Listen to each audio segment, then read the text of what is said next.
Hey everyone, it's Cookie Brothers with FCF International, where no one should do ministry alone.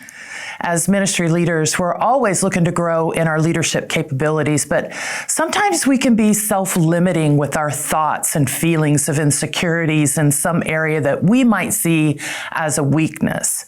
And, we all have some little insecurity that could prevent us from having a full impact in our service to the kingdom. Recently, I heard Nathan Finocchio talk about Moses and Shamgar, and I loved his thoughts on it, so I wanted to share it with you. In Exodus, Moses was an Egyptian prince, and now he's a shepherd, which is an abomination to the Egyptians. So he became what he was taught to despise.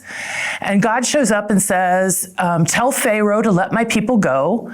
Moses says, well, what if they don't listen to me? And he says, God says, what's in your hand? And Moses says, a stick. It represented Moses's shameful job and life. And so God says, throw it on the ground. Moses throws it on the ground, becomes a snake. Moses runs away from it because, he's scared of snakes. Great. He's got a stick and a fear of snakes. But that embarrassing and weak part of Moses' life will end up being the element through which all of the miracles flow. And the guy that's scared of snakes will confront Pharaoh. I think that's amazing perspective. And then in Judges, Shamgar is an ox herder. And so he has what's called an ox goad. It's a long, pointy stick that's used to move the oxen. So he's a professional butt poker. The Israelites had no iron weapons because their enemies had confiscated them, but Shamgar killed 600 Philistines with his butt poker and delivered Israel. And then in 1 Timothy, Paul, who wrote 2/3 of the New Testament, was an apostle of God, known for his faithful obedience, impacted the church for all generations since his conversion, and called himself the chiefest of sinners. And this was due to who he was before his conversion, because he viciously persecuted the church. But yet God used him miraculously. And then lastly, this one's not in scripture, but it's near and dear to my heart, my sweet sister.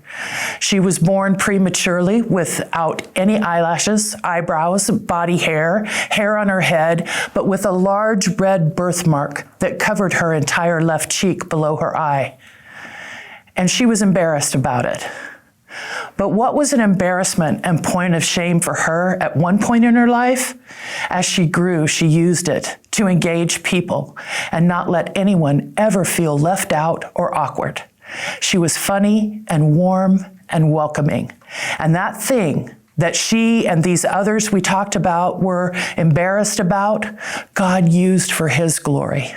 You see, God takes our insecurities and what we view as weaknesses, and he flattens empires, defeats enemies, wins souls, encourages people. And we need to choose to offer up our whole selves, weaknesses and all, and do so wholeheartedly, because what is authentic and surrendered becomes a weapon in the hands of God. Today, let's take the opportunity to impact everyone who comes on your property, where you're serving, and impact them with the love of God. Don't let anything stop you, especially not any feelings of insecurities. Honor God with your whole heart. Remember, you don't have to do ministry alone.